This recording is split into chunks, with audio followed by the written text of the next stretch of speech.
Okay, किसी का question नहीं है। सो आज हम पढ़ेंगे, that is our next topic. अच्छा, ये एक टॉपिक है बीच में, reflex action. Reflex action basically क्या होता है कि आपको मैं बताऊं कि व्हेन सेंट्रल नर्वस सिस्टम जो आपके पास इम्पल्स सेंड करता है, मीन मैसेज सेंड करता है टू मसल एंड ग्लैंड्स, दो तरह के एक्शंस होते हैं कि आपके पास सेंट्रल नर्वस सिस्टम जो भी मैसेज सेंड करता है आपके मसल्स को या ग्लैंड्स को, दो तरह के एक्शन हो सकते हैं। एक तो ये है कि आपके पास दे हायर जो आपका सेंटर ऑफ ब्रेन है, मीन जो आपका सेरिबेलम है, it control the conscious action और वॉलंटरी एक्शंस। कि आपके पास जो हायर सेंटर्स हैं ब्रेन के, आपके पास वो क्या कंट्रोल करते हैं, वो कॉन्शियस एक्शन कंट्रोल करते हैं या voluntary which are in your control. ठीक है, जैसे आप मूव कर रहे हैं, अपने हाथों को मूवमेंट है, टांगों की मूवमेंट, आप चल रहे हैं, भाग रहे हैं, खड़े हो रहे हैं, it is in your control. तो जो हायर सेंटर है, एक तो ये कंट्रोल कर रहा होता है। उसके बाद सेकंड चीज ये होती है कि सम टाइम जो आपका रिस्पॉन्स है, वो आपके पास जो हायर सेंटर्स है ब्रेन वगैरह को,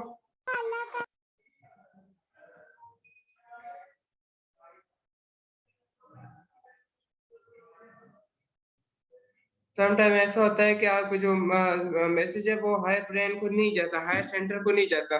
वो होता है दैट इज आपके पास अनकॉन्शियस होता है, that is not in your control. Involuntary होता है। जो वॉलेंटरी होगा वो हमेशा आपके पास ब्रेन में जाएगा। इनवॉलेंट्री एक्शन समटाइम क्या होता है, वो आपके पास ब्रेन में नहीं जाता, बल्कि उसका उसका रिस्पॉन्स होता है वो बहुत क्विक होता है। सेंट्रल नर्वस सिस्टम उसका रिस्पॉन्स क्या करता है, क्विक होता है। वो जो क्विक रिस्पॉन्स होता है that is called as reflex action. ठीक है। और रिफ्लेक्स एक्शन के लिए जो पाथवे यूज करते हैं, नर्व पेपर जो पाथवे यूज करती है उसको हम कहते हैं that is called as reflex arc.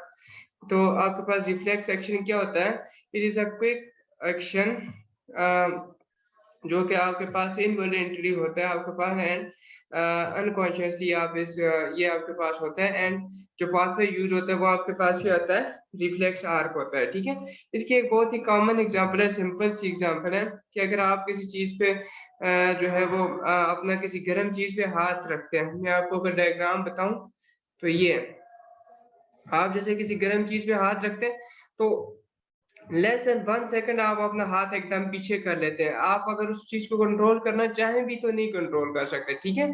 So this is basically reflex action कि आप है वो उसको अपना हाथ जैसे ही किसी गर्म चीज पे, किसी ऐसी चीज पे रखते हैं जो आप, जैसे कोई पिन वगैरह है, तो वो आपके पास एकदम से आप अपना हाथ, आपको क्या है, आपका हाथ क्या हो जाता है, पीछे हो जाता है। ये जो एकदम से आपका हाथ पीछे हो जाता है, this is basically reflex action. अब होता क्या है कि फॉर एग्जाम्पल यहाँ पे आपने ये कि कोई चीज है जो आपने किसी गर्म चीज पे अपना हाथ टच किया, यहाँ से मैसेज जाता है फौरन आपके पास। यहाँ से ये देखें, ये मैसेज जाता है थ्रू रिसेप्टर्स, रिसेप्टर के थ्रू थ्रू नर्व पास मैसेज आता है डायरेक्टली आपके पास। सेंसरी न्यूरॉन लेके जाते हैं आपके पास स्पाइनल कॉर्ड में। अब स्पाइनल कॉर्ड में जो, अगर ये वॉलेंटरी एक्शन होता है तो वो आगे स्पाइनल कॉर्ड ब्रेन को सेंड करता है, but this is involuntary action जो इमरजेंसी की कंडीशन है, रिफ्लेक्स एक्शन है। तो यहाँ से आप जो है वो स्पाइनल कॉर्ड ब्रेन को मैसेज नहीं सेंड करेगा, बल्कि खुद ही एक्शन लेगा और वापस मैसेज देगा आपके पास रिसेप्टर्स फैक्टर्स की तरफ। और फैक्टर्स क्या करेंगे, आपके पास मसल्स को पुल करेंगे और आपका हाथ पीछे हो जाएगा एकदम से। ठीक है। तो this is reflex action. Reflex action हमने कल भी पढ़ा था, it is controlled by spinal cord के। मैसेज जो है वो जाता है थ्रू रिसेप्टर, सेंसी न्यूरॉन लेके जाते हैं, और थ्रू इफेक्टर्स या मोटर न्यूरॉन जो है उसको एकदम उस पर एक्शन करते हैं। So this is basically reflex action, और ये क्विक एक्शन होता है आपके पास। इसी तरह आप देखें रिफ्लेक्स एक्शन में, जैसे आप चल रहे हैं तो आपका पाँव किसी नुकीली चीज पे आता है, एकदम से आप आगे या पीछे कर लेते हैं पाँव। ठीक है। अगर आप जैसे आप कहीं जा रहे हैं तो सडन एक आपकी आंखों में लाइट पड़ती है तो आपकी आंखें बंद होती हैं, that is also reflex action. या आपके पास जैसे आप चल रहे हैं तो आपको ऊंची कोई आवाज आती है, आपकी आंखें बंद होती हैं, तो that is also reflex action. तो आपके पास ये सारी चीजें जो क्विक ऑप्शन होता है वो क्या होता है, रिफ्लेक्स एक्शन होता है। एंड उसके पीछे मैकेनिज्म बेसिकली यही है कि थ्रू रिसेप्टर जाता है सेंसी न्यूरॉन, और वो स्पाइनल कॉर्ड तक जाता है। स्पाइनल कॉर्ड खुद ही उस चीज को जो है वन रिपीट करके उस पर एक्शन करते हैं। ठीक है। तो दिस इज रिफ्लेक्स एक्शन। उसके बाद जो है वो आगे आपका आता है रिसेप्टर्स इन ह्यूमंस आई, ये आपके कोर्स में इंक्लूड नहीं है। ठीक है। उसके बाद आपके पास जो नेक्स्ट टॉपिक है that is in your course, ये मुस्लिम साइंटिस्ट भी नहीं है, ईयर भी नहीं है, एंड इंडोक्राइन सिस्टम। ठीक है, इंडोक्राइन सिस्टम आपके कोर्स में इंक्लूडेड है, इससे पहले जो है वो आपके पास ये नहीं है। तो इंडोक्राइन सिस्टम बेसिकली क्या होता है? इंडोक्राइन सिस्टम आपके पास एक हार्मोनल सिस्टम, आप इसे कह सकते हैं, केमिकल सिस्टम भी इसे कहते हैं। ठीक है, इंडोक्राइन सिस्टम,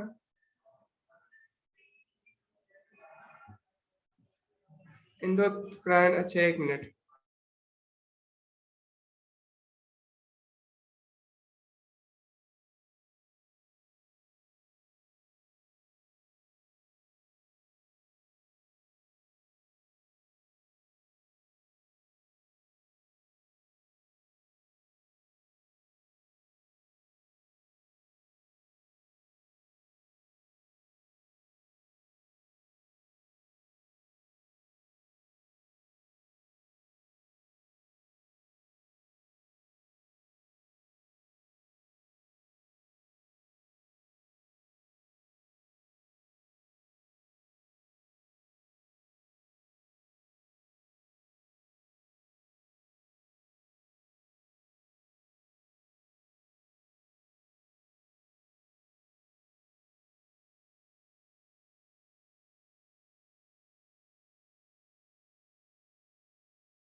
ओके। सो इंडोक्राइन सिस्टम बेसिकली आपके पास होता है, दिस इज केमिकल सिस्टम, जो हार्मोनल सिस्टम होता है आपकी बॉडी में। जैसे आपकी ग्रोथ है, रिप्रोडक्शन है, आपकी ग्लूकोज कंसेंट्रेशन है, अब्जॉर्प्शन ऑफ वाटर है आपके पास, ये सारी चीजें जितनी भी हैं ये बेसिकली कौन आपके पास ये कंट्रोल हो रही होती हैं? Through hormones. ठीक है, तो एंडोक्राइन सिस्टम बेसिकली आपके पास उन हार्मोन्स के थ्रू उसको कंट्रोल कर होता है। हार्मोन बेसिकली आपके पास क्या होता है? हार्मोन एक आप कहते हैं कि आप मैसेंजर मॉलिक्यूल होता है, जो कि डिफरेंट आपके पास छोटे छोटे आपके ग्लैंड्स, छोटी बॉडी प्रेजेंट होती है आपकी बॉडी में, जिनको हम कहते हैं ग्लैंड्स। ठीक है, वो ग्लैंड्स जो है वो रिलीज करती हैं वो हार्मोन्स, और वो हार्मोन्स बेसिकली आपके मैसेंजर्स होते हैं, एंड वो आपके पास कंट्रोल करते हैं आपकी ग्रोथ, रिप्रोडक्शन, ग्लूकोज कंसंट्रेशन को, अब्जॉर्प्शन वाटर की, सारी चीजें आपकी बॉडी में कंट्रोल कर रहे होते हैं। ठीक है, ये जो ग्लैंड्स होते हैं, these are ductless gland. Ductless mean के आपके ये किसी डक्ट के थ्रू या किसी वेसल के थ्रू नहीं होते, बल्कि ये डायरेक्टली आपके ब्लड स्ट्रीम, ब्लड वेसल में सिक्रीट होते हैं, और ब्लड उनको कैरी करके लेके जाता है जो भी उनका टारगेट है, ऑर्गन है या टिश्यू है। ठीक है, कुछ इनको हम कहते हैं these are called as endocrine glands. Some कुछ ग्लैंड आपके ऐसे होते हैं जो एक्सोक्राइन भी होते हैं, मीन्स के वो आपके पास एक डक्ट के थ्रू रिलीज होते हैं, लाइक आपके डाइजेस्टिव ग्लैंड है या आपके पास स्किन ग्लैंड है, ये आपके पास रिलीज होते हैं थ्रू डक्ट, इनको हम कहते हैं these are called as exocrine gland. लेकिन आपके पास मोस्टली जो है वो आपके पास क्या है? एंडोक्राइन ग्लैंड है। ठीक है, कौन कौन से डिफरेंट ग्लैंड है वो हम देखते हैं। सबसे पहले आपके पास जो है वो ग्लैंड है, एंडोक्राइन ग्लैंड आपकी बॉडी में, that is pituitary gland. Pituitary gland जो है आपके पास like it is a pea shaped gland है, जो आपके पास हाइपोथैलेमस, आपके ब्रेन के हाइपोथैलेमस के साथ जो है वो अटैच होता है। ठीक है, तो हाइपोथैलेमस आपके पास कौन सी उसका आपके पास पार्ट है? हाइपोथैलेमस। हाइपोथैलेमस बेसिकली आपके पास फोर ब्रेन का पार्ट है। ठीक है, तो फोर ब्रेन के पास आप पार्ट हाइपोथैलेमस के साथ ये ग्लैंड अटैच होता है, दैट इज पिट्यूटरी ग्लैंड। ठीक है, अच्छा, ये हार्मोन जो है वो आपके पास जो पिट्यूटरी ग्लैंड होते हैं, ये आपके पास एंडोक्राइन ग्लैंड्स की सिक्रीशन को इन्फ्लुएंस करते हैं। ठीक है, मीन के ये इस चीज को रेगुलेट करते हैं कि कौन सा ग्लैंड ने क्या चीज जो है वो या कितनी अमाउंट में कौन सा हार्मोन रिलीज करना है। कुछ ऐसे ग्लैंड हैं जो डायरेक्टली आपके पास बॉडी टिश्यू पे जो है वो करते हैं, इफेक्ट करते हैं, लेकिन जो पिट्यूटरी ग्लैंड मोस्टली है वो आपके पास जो बाकी एंडोक्राइन ग्लैंड्स हैं उनकी सिक्रीशंस को कंट्रोल करते हैं, ठीक है। उनको हम कहते हैं, दो कार्ड है स्ट्रोफिक हार्मोन्स। इसके अगर हम देखें तो 2 लोब्स इसमें आ जाते हैं। एक आपके पास है इंटीरियर लोब एंड सेकंड आपके पास क्या है, पोस्टीरियर लोब है। अब ये आपके पास समझे कि 2 पार्ट्स हैं आपके पास पिट्यूटरी ग्लैंड के, एक इंटीरियर है, एक आपके पास पोस्टीरियर है। अब इंटीरियर के और पोस्टीरियर के दोनों में कौन सा हार्मोन रिलीज करते हैं, क्या डिफरेंस है, हम उसको वन बाय वन देखते हैं। सबसे पहले आपके पास है इंटीरियर लोब। इंटीरियर लोब जो है वो आपका बहुत सारे हार्मोन रिलीज करता है, interior lobe of pituitary gland, ठीक है। इसमें सबसे पहले जो एक हार्मोन है that is called as somatotropin hormone. Somatotropin hormone it is also called as growth hormone, ठीक है। आपकी जो ग्रोथ हो रही होती है वो आपके पास किसके थ्रू हो रही होती है, सोमेटोट्रोपिन हार्मोन के थ्रू हो रही होती है, जिसे which is a growth hormone, ठीक है। अच्छा, अगर आपके पास ये होता है कि जो आप ग्रोइंग एज होती है, वो ग्रोइंग एज में अगर सोमेटोट्रोपिन की क्वांटिटी आपके पास कम रिलीज हो, मीन्स कि अगर नॉर्मल जो है उससे आपके पास इसकी जो प्रोडक्शन है वो कम हो, तो उसको उस टाइम आप जो इंडिविजुअल है उसकी ग्रोथ क्या होती है, कम होती है, ग्रोथ सही नहीं होती, मीन उसकी ग्रोथ जो है वो आप कहते हैं उसकी हाइट क्या होगी, स्मॉल होगी। उस कंडीशन को हम कहते हैं दैट इज कॉल्ड एज डिवार्फिज्म, ठीक है। डिवार्फिज्म क्या है कि व्हेन आपके पास सोमेटोट्रोपिन हार्मोन की क्वांटिटी इतनी नॉर्मली रिलीज नहीं हो रही होती ड्यूरिंग ग्रोइंग एज, तो हम कहते हैं उस कंडीशन को हम क्या कहते हैं, दैट इज कॉल्ड एज डिवार्फिज्म।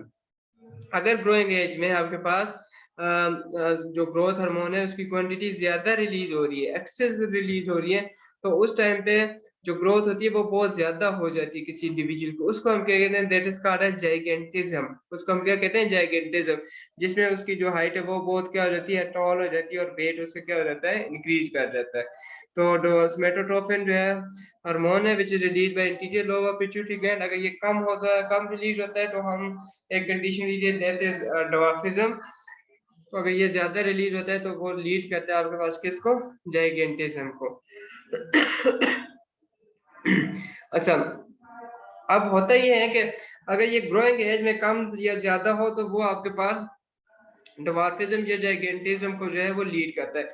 लेकिन अगर आपके पास ये ग्रोइंग एज के बाद ज्यादा रिलीज हो, तो फिर आपके पास क्या होता है कि ओवरऑल ग्रोथ तो नहीं होती, लेकिन आपके पास जो इंटरनल ऑर्गन्स हैं या बॉडीज के जो एक्सट्रीमिटीज हैं, लाइक आपके पास जैसे आर्म्स हैं, लेग्स हैं, वो चीजें आपके पास क्या हो जाती हैं, ज्यादा उनकी जो है वो आपके पास उनके साइज जो है वो इंक्रीज कर जाए, उसको हम कहते हैं that condition is called as acromegaly.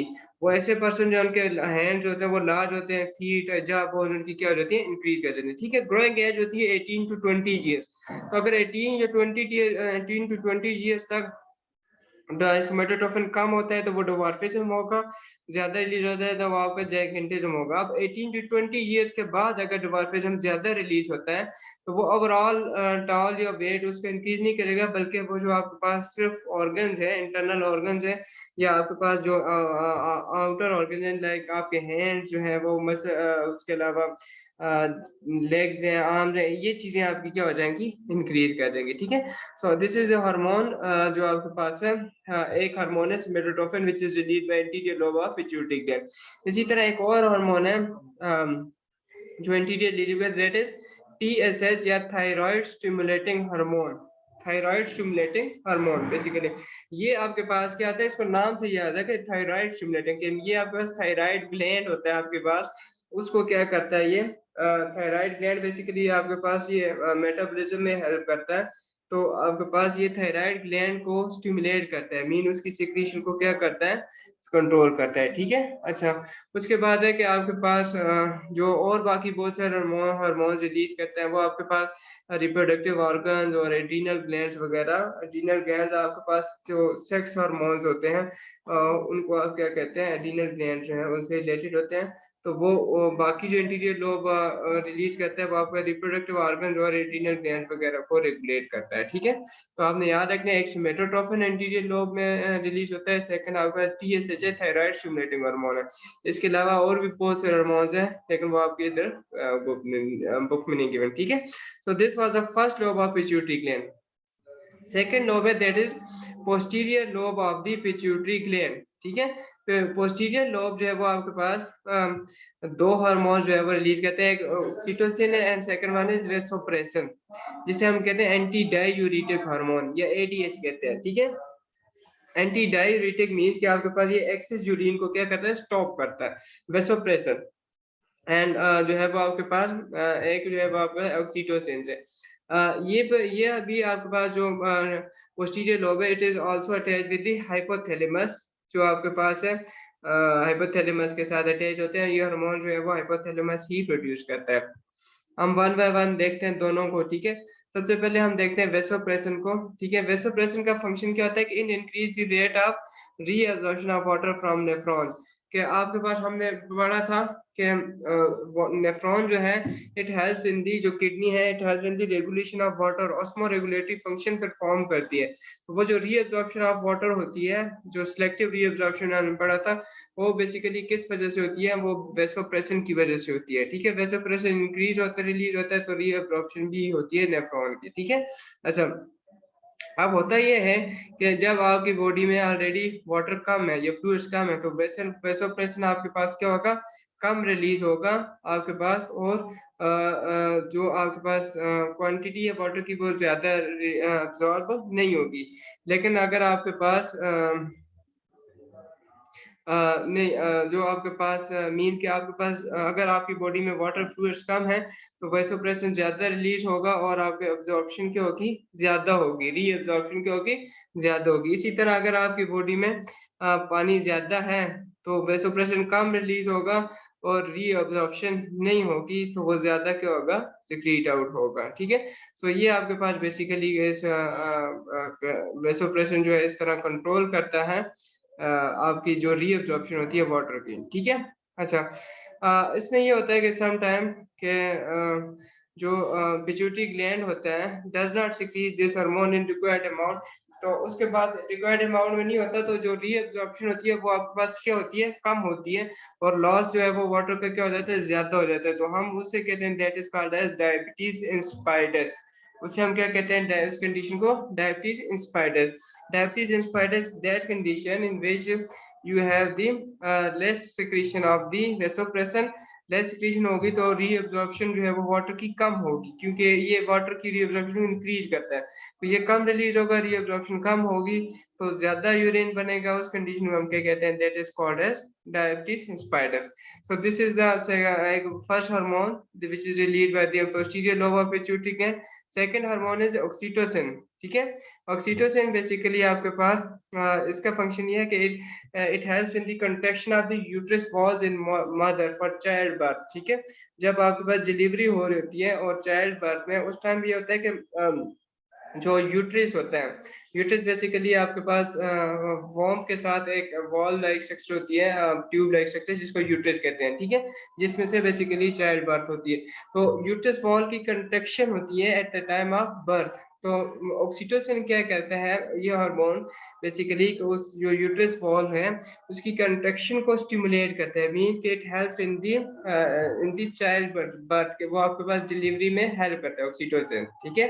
अच्छा, इसके अलावा इसका और फंक्शन ये है कि जो फीमेल ब्रेस्ट मिल्क होता है उसमें भी ये, उसकी इंजेक्शन में भी ये क्या करता है, हेल्प करता है, उसमें बेबी फीडिंग में, ब्रेस्ट फीडिंग में भी ये क्या करता है, हेल्प करता है, ठीक है।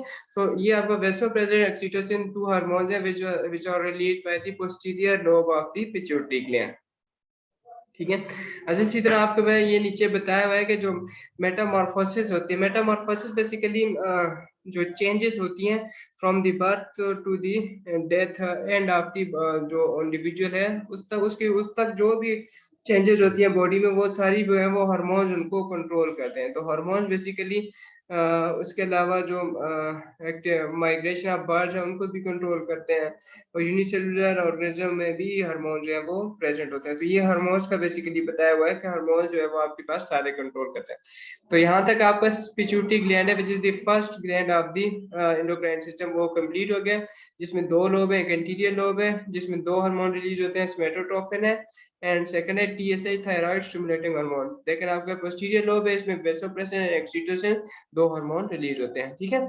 उसके बाद आपके पास आ जाता है second hormone, that is thyroid gland. This is the largest endocrine gland in the human body, ठीक है। और ये प्रेजेंट कहाँ पे होता है, ये नेक रीजन में, आपको जो चिन के नीचे नेक रीजन है, लेरिंक्स के बिल्कुल नीचे ये हार्मोन प्रेजेंट होता है। लेरिंक्स आपके पास क्या होता है, which is also called as voice box, ठीक है, जो फेरिंक्स के पास होता है। तो लेरिंक्स से बिल्कुल बिलो ये आपके पास थायराइड ग्लैंड प्रेजेंट होता है, and it is the largest gland in your body. Basically जो थायराइड ग्लैंड होता है, इसको आपके पास आयोडीन रिक्वायर्ड होता है। इसको आपके पास जो थायराइड ग्लैंड जो है वो आपके पास वो क्या, इसको क्या रिक्वायर्ड होता है, आयोडीन रिक्वायर्ड होता है for the secretion of the hormone that is thyroxine hormone. Thyroid gland hormone release करता है, वो कौन सा हार्मोन होता है, थायरोक्सिन हार्मोन। वो थायरोक्सिन हार्मोन रिलीज करने के लिए थायराइड ग्लैंड को आयोडीन की रिक्वायरमेंट होती है, ठीक है। आयोडीन, अगर किसी कोई इंडिविजुअल आयोडीन की क्वांटिटी कम लेते हैं इन डाइट, तो थायरोक्सिन हार्मोन क्या होगा, कम रिलीज होगा, तो वो आपके पास नॉर्मल रिलीज नहीं होगा। तो अगर आपके पास कोई इंडिविजुअल आयोडीन की क्वांटिटी पूरी लेता है, तो आपके पास उसमें क्या होगा कि थायरोक्सिन नॉर्मल क्वांटिटी में रिलीज होगा, तो वो अपना फंक्शन करेगा, ठीक है। अगर वो कम होता है तो सम टाइम ये होता है कि जो थायराइड ग्लैंड है वो स्वेल हो जाता है। आयोडीन अगर आपकी डाइट में कम है तो थायराइड ग्लैंड स्वेल हो जाता है, उस कंडीशन को हम कहते हैं that is called as goitre. आपने देखा होगा बहुत सारे लोग हैं जिनकी ये नेक जो है वो स्वेलो किया होता है, स्वेलो हो जाता है, ठीक है। वो that is because of goitre, that is because of thyroid gland. अब क्यों होता है, क्योंकि आयोडीन अगर आपकी डाइट में आयोडीन कम है, तो आपके पास ये थायराइड ग्लैंड जो है वो स्वेलो कर जाता है, ठीक है। थायराइड ग्लैंड जो है वो इसीलिए कहते हैं ना कि जो आप सॉल्ट यूज करते हैं वो उसमें आयोडीन एडेड सॉल्ट यूज करें, नॉर्मल सॉल्ट ना यूज करें, तो इसलिए ये होगा कि आपके पास उसमें आयोडीन जो है वो आपके पास आपकी थायराइड ग्लैंड में आयोडीन जो है वो सही होगा, तो उसकी वजह से थायराइड ग्लैंड वो अपना फंक्शन कर लेगा, ठीक है। अच्छा, अब ये थायराइड का थायरोक्सिन का फंक्शन क्या है, which is hormone release by thyroid gland. ये क्या कहता है, increase the break down of food. Oxidation जो है वो आपके पास जो रिस्पायरेशन के थ्रू होती है, तो वो ऑक्सीडेशन जो है वो आपके पास जो हो रही है वो that is because of thyroxine hormone which is release by thyroid gland. तो आपको जितनी भी एनर्जी मिल रही है that is because of the break down of food. जो ब्रेक डाउन ऑफ फूड है वो कौन कर रहा होता है, उसको हेल्प कौन कर रहा है, थायरोक्सिन हेल्प कर रहा है, ठीक है। तो आप इससे इस चीज को जो है कर देख सकते हैं कि how important thyroxine is for your food, for your body and for the energy that is required in your body। अच्छा, इसके अलावा जो है वो आपके पास थायरोक्सिन जो है it is also responsible for the growth of the body, कि आपकी जो बॉडी की ग्रोथ है उसको, उसमें भी ये क्या करता है, हेल्प करता है। हाइपोथायराइड, दो कंडीशन इसमें आ सकती हैं, number one is hypothyroidism and second one is hyperthyroidism. Hypothyroidism is that condition which is in which there is low production of the thyroxine, जिसको हम अंडर प्रोडक्शन भी कहते हैं, ठीक है।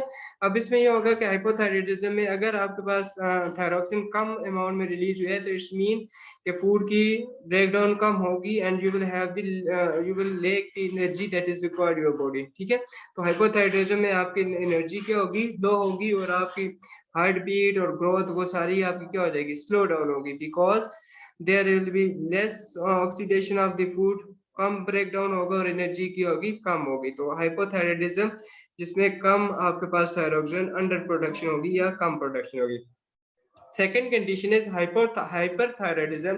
Hyperthyroidism is the over production of thyroxine, ठीक है। इसमें क्या होगा, थायरोक्सिन ज्यादा होगा, और इसमें इसका मतलब है कि आपके फूड की ब्रेकडाउन ज्यादा होगी और उसमें एनर्जी क्या होगी, ज्यादा हो जाएगी। अब आपके पास एनर्जी कम है तो that is also not normal, आपके पास डिस्टर्बेंस है, अगर ज्यादा है तो वो भी आपके पास क्या होगी, ज्यादा एनर्जी है तो वो भी आपके पास क्या है, नॉर्मल नहीं है, ठीक है। ज्यादा एनर्जी होगी तो वो क्या होगी कि वो आपके हार्ट बीट को ज्यादा कर देगी, स्वेटनिंग ज्यादा हो जाएगी, आपके हैंड जो है वो शिवरिंग कर जाएंगे, क्यों, क्योंकि आपके पास एनर्जी जो है वो ज्यादा हो जाएगी। तो ना हाइपरथायराइडिज्म ठीक है, और ना आपके पास hypothyroidism is a normal condition. तो नॉर्मल यही है कि अगर आपकी बॉडी में नॉर्मल आयोडीन है तो थायराइड ग्लैंड जो है वो नॉर्मल थायरोक्सिन रिलीज करेगा and everything will be okay. इसके अलावा थायराइड ग्लैंड का जो है वो एक और हार्मोन रिलीज करता है दैट इज कैल्सिटोनिन। कैल्सिटोनिन का फंक्शन क्या होता है कि it decrease the level of calcium ions in blood and promote the absorption of calcium from blood into bones। आपको पता है कि आपकी बोन्स जो है उनको कैल्शियम रिक्वायर्ड होता है, ठीक है। तो ये calcitonin which is an hormone release by thyroid gland, ये क्या करता है, इसका फंक्शन ये है कि ये हेल्प करता है बोन्स को कि वो ब्लड से कैल्शियम को एब्जॉर्ब कर सके, ठीक है। आपके ब्लड में कैल्शियम है, प्रेजेंट होता है, तो वो आपकी बोन्स में जाना होता है, तो वो बोन्स में जो कैल्शियम जाता है that is because of calcitonin which is an hormone released by the thyroid gland, ठीक है। तो ये दो इंपॉर्टेंट इसके फंक्शन है, एक थायरोक्सिन हार्मोन रिलीज करता है जो ब्रेक डाउन ऑफ फूड में हेल्प करता है, and second one is the calcitonin hormone जो है वो आपके पास रिलीज करता है thyroid gland which helps in the absorption of the calcium from blood into bones, ठीक है। सो यहाँ तक काफी आज के लिए, इससे आगे जो रह गया वो हम इंशाल्लाह कल डिस्कस करेंगे। सो अगर किसी का कोई क्वेश्चन है तो वो अभी पूछ सकता है मुझसे इससे रिलेटेड। जी, हैंड रेज कर लें अगर किसी का कोई भी क्वेश्चन है रिलेटेड टू द टॉपिक।